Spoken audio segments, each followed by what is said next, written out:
Pessoal da torcida tricolor, o São Paulo veio ao Morumbi enfrentar o Grêmio, talvez uma das melhores equipes do Brasil, um time muito bem montado, que faz um trabalho há 2 anos, o Renato Gaúcho, o atual campeão das Américas e que quase chegou numa outra final, e o São Paulo tinha o desafio, a troca de técnico, o primeiro jogo de Jardine, contusões do Diego Souza, contusão do Carneiro, então assim, o São Paulo também estava ali, o Grêmio também tinha seus desfalques, mas faz muito menos faltas os desfalques para um time que já está bem montado, com um trabalho que já vem em progressão, do que para o São Paulo. E o São Paulo fez, assim, gente, é muito difícil falar, esse já é o time do Jardine. O próprio, em coletiva, falou que o São Paulo está focando em desempenho, está um começo de trabalho. A diferença de Aguirre e Jardine é muito grande. A proposta do Aguirre é de times reativos, times que esperam, times que não têm a posse da bola, times que abusam do contra-ataque. E o Jardine, ele tem a proposta de futebol propositivo, agressivo, porque é assim que o Jardine entende que o futebol deve ser jogado. Ele mesmo falou em coletiva, cada treinador tem sua característica, cada treinador é único, ele respeita todos os estilos, mas esse é o estilo dele. E o problema do estilo do Jardine é um só, leva mais tempo para você montar um time propositivo do que um time reativo, como era o caso do Aguirre. Por isso que o Aguirre teve um desempenho tão rápido em relação ao Dorival, por exemplo. O Dorival é propositivo, o Aguirre reativo. Agora o Jardine está começando, então alguns erros vão acabar acontecendo, que é um time que toca muita bola. Aliás, a torcida é muito paciente. Você notou isso? Eu estou com o Ale Grisbert aqui.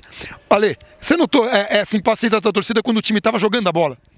Eu achei a torcida mais paciente do que nos últimos jogos, até porque a troca de treinador renova as esperanças da torcida, então o pessoal acha que muitas vezes a troca de treinador resolve todos os problemas do time. Claramente não é, a gente viu isso agora há pouco aqui. Jogamos contra um time que ele é um time muito mais bem armado do que o São Paulo, porque é um trabalho contínuo de 2 anos. Embora, assim, eu não preciso assistir aos jogos do Grêmio para saber que o fato deles terem perdido o Arthur é um baque grande, mas num time que já está acostumado com alguma reposição. Então, mal comparando, seria assim, o São Paulo perdeu o Raí em 93 e não conseguiu substituir à mesma altura, mas conseguiu manter um padrão de jogo. O Grêmio caiu um pouco, tanto é que foi eliminado na Libertadores, mas fez ainda uma campanha boa na Libertadores. Não dá para reclamar de ser semifinalista num campeonato como esse. E cair de pé, né? Assim, cair brigando. E segue na briga no Brasileiro, seguiu na briga também na Copa do Brasil, mas na Copa do Brasil eles meio que abriram mão, sim.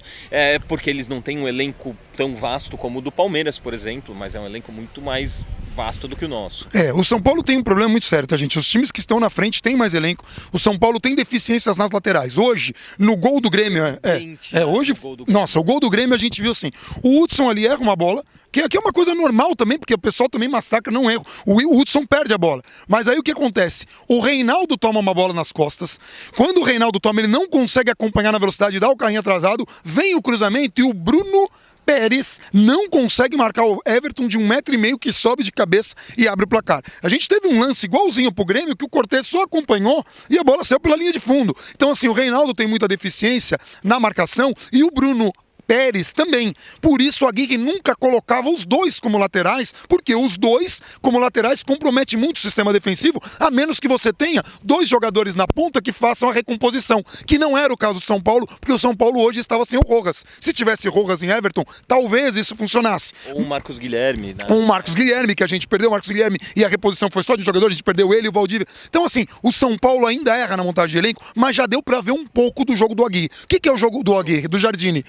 Já deu pra ver um pouco do jogo do Jardine. O que é o jogo do Jardine? O time tava lá perdendo de 1-0, tá com a bola, às vezes recua a bola para começar o jogo de novo porque está propondo. Então é isso que a torcida tem que ter, paciência. O time vai tocar a bola, o time vai propor o jogo, o time vai procurar espaços, mas às vezes o time tá perdendo, por que recuou pro zagueiro? Porque não encontrou espaço e não quer perder a posse de bola.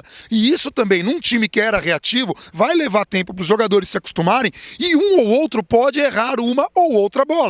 Ainda. Porque não tem nenhum super craque no elenco não tem. do São Paulo para um toque de bola assim magistral. E aí a gente tem o caso do Trellis, né? Muita gente vai reclamar, o Trellis. Primeiro, o Carneiro se machucou, né? Então, e uma coisa que a gente tem que falar do Jardine. Jardine. Ele elogiou o Nenê na coletiva, falou que não tem problema com ele, defendeu o caráter do Nenê. Eu não vou vilanizar o Nenê, não quero vilanizar porque o Nenê é o que vai ficar aí. Todo mundo já sabe porque eu falei na live o que eu penso do Nenê, não gostei das atitudes dele. Hoje jogou muito mal, esperava muito. No primeiro tempo prendeu demais a bola, o Jardine tirou ele mostrando muita personalidade, colocou o Shailon. Aliás, o Jardine abusou da molecada, né? Colocou o Antony a primeira vez, colocou... Mas essa é aquela questão de que o Aguirre, professor Pardal, não usa base. E você está partindo de um princípio de que o Aguirre não usava a base, porque assim, o Jardine dava todas as instruções corretas, tem que usar a molecada da base, e o Aguirre ignorava. Hoje a gente percebeu que não é isso. Não é isso. Que se a molecada estivesse totalmente preparada, a gente teria entrado com 11 moleque da base. E isso nunca vai acontecer, porque a base, e o Jardine frisou isso na coletiva, a base é diferente, tanto é que ele substituiu o Elinho, porque o Elinho estava sentindo cãibra, porque a intensidade do jogo é outra. Completamente diferente. Cãibra nas duas pernas. Por isso que ele tirou. Muita gente não gostou, reclamou por que ele não manteve o Elinho. O Elinho estava exausto, gente. É diferente jogar na base, é diferente jogar no time principal. Lembrando que o Elinho fez um jogo muito melhor do que fez contra o Flamengo, apesar do golaço que ele fez.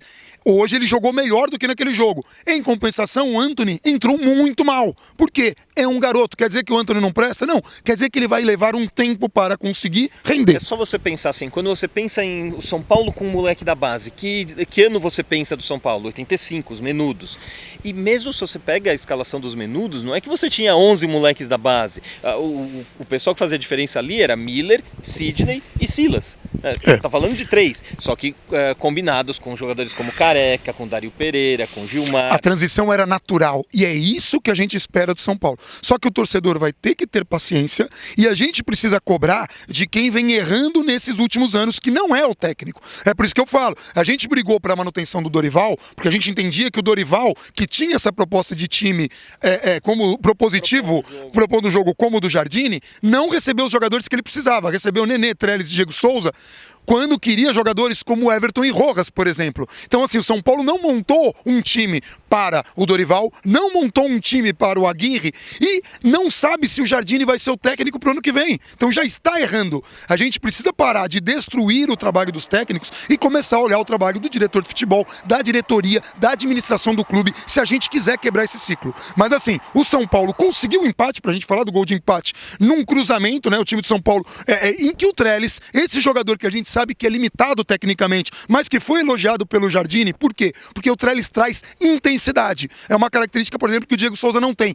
Ele pressiona, ele morde, ele vai atrás. Esse cruzamento foi um cruzamento que o Trellis estava na bola, pulando, e acabou fazendo que o zagueiro do Grêmio se atrapalhasse e fizesse o gol contra. Então assim, não estou falando, então foi o Trellis que fez o gol. Não, o Trellis, ele proporcionou que o gol acontecesse por essa insistência que ele tem. Mas ele é limitado, ele vai perder gols, ainda mais fora de ritmo, ainda mais o time assim com um ou outro improviso. Bruno Pérez, que não acertou um cruzamento, também dificulta. Mas o São Paulo conseguiu um empate que, dentro das circunstâncias e considerando principalmente o time que enfrentou, não é um empate ruim. Claro que para efeitos de tabela, a gente empatado com o Grêmio é ruim, o São Paulo não depende das próprias forças para garantir o G4. Mas considerando que nós vamos ter um Flamengo e Grêmio e que algum dos dois pode perder ponto, se os dois não perderem num empate, o São Paulo fazendo a lição de casa... O Flamengo já se afastou da gente de novo. Mas o Grêmio a gente pode chegar. Então a gente vai ter que acabar tendo que torcer para alguém. Pro Flamengo. Provavelmente. E é muito difícil. Mas assim, o São Paulo tem chance, deve fazer, e o Jardine acredita nisso, deve melhorar jogo a jogo, ele já espera um jogo melhor domingo. Então assim, eu convido quem puder vir hoje, foram quase 25 mil pessoas que vieram ao Morumbi. Vamos lotar tem metrô domingo. Agora. Agora tem metrô, bem lembrou. Metrô, e o Ale tá felicíssimo.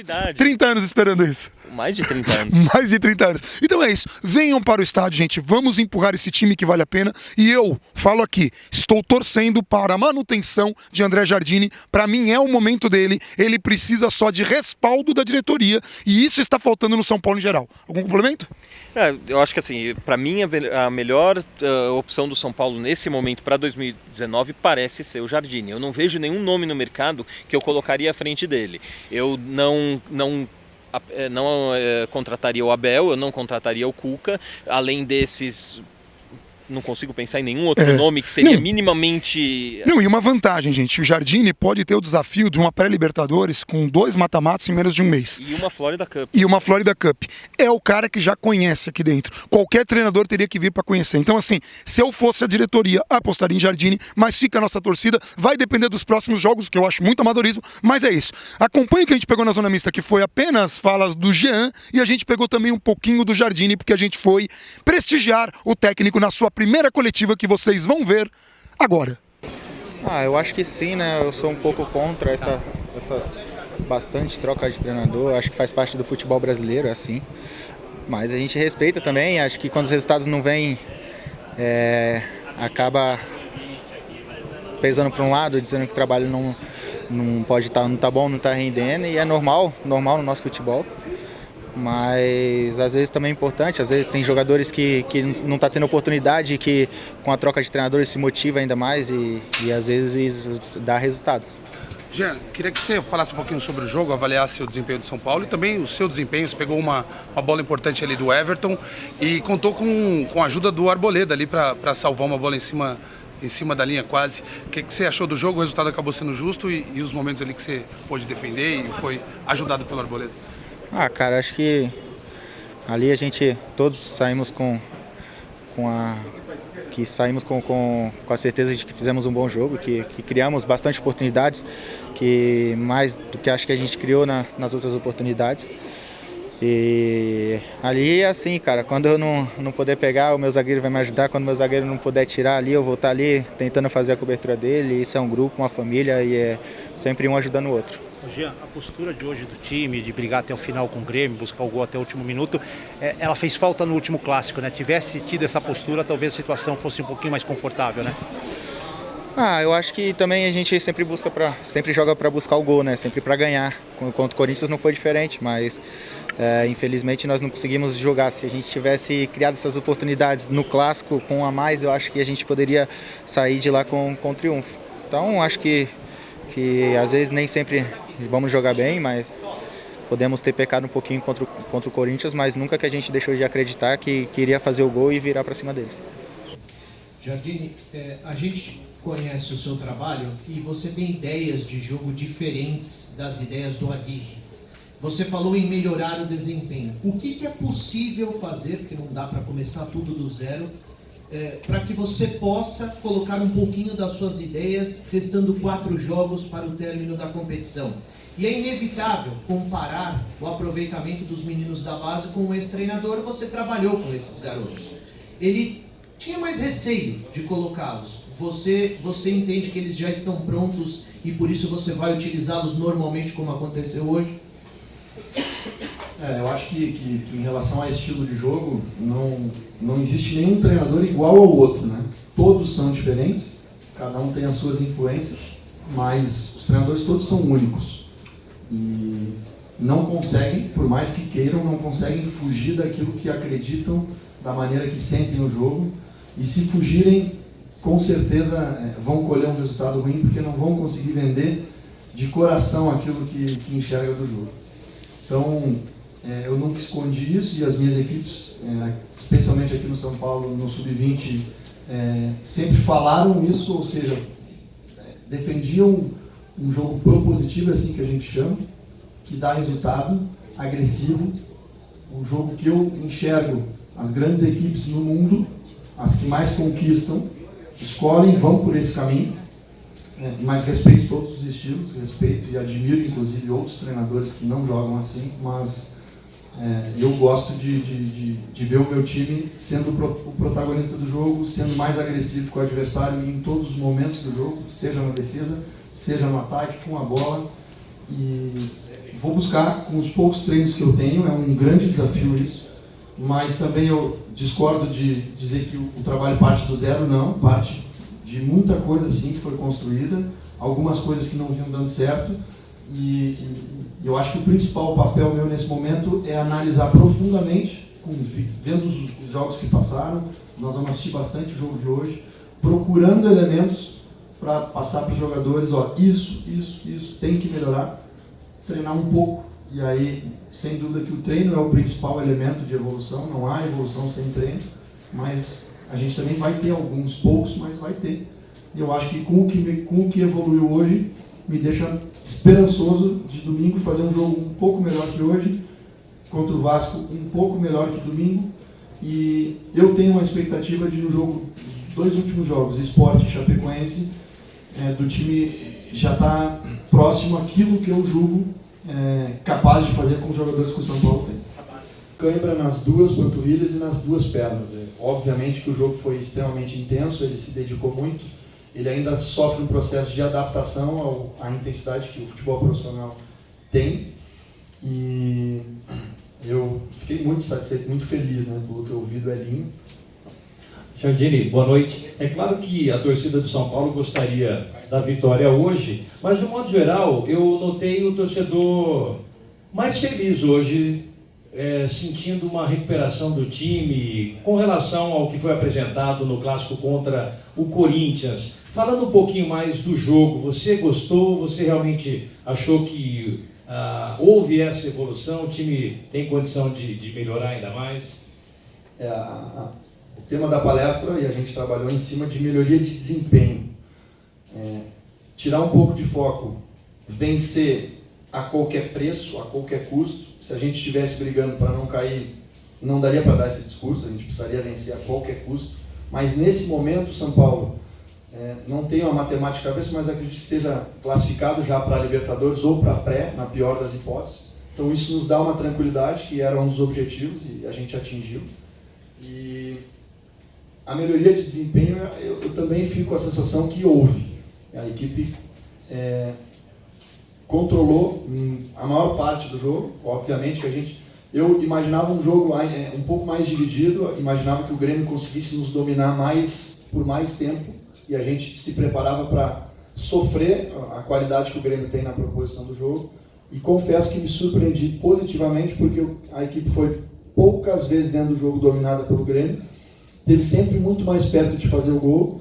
Talvez se a gente não levasse o primeiro gol, ganharia o jogo, porque eu sentia que o gol era uma questão de tempo. E mesmo saindo perdendo, mostrou tranquilidade, mostrou capacidade de empatar e sair com a certeza de que a gente esteve sempre muito mais perto de vencer do que de perder. Então isso me contra uma equipe que eu não preciso falar mais, porque é uma grande equipe. Então nos deixa a sensação, e obviamente que a gente ainda vai ter que trabalhar para confirmar essa sensação, mas dá a sensação que a gente ainda vai conseguir fazer ainda melhor contra equipes talvez que não tenham o mesmo gabarito do Grêmio, e o São Paulo já mostra que consegue, por exemplo, duelar com o atual campeão da América, duelar o controle do jogo, duelar as situações, e talvez a gente se enfrente aí na Libertadores, a gente já sai daqui com uma sensação de que o Grêmio não é imbatível, não, a gente tem condição de vencer.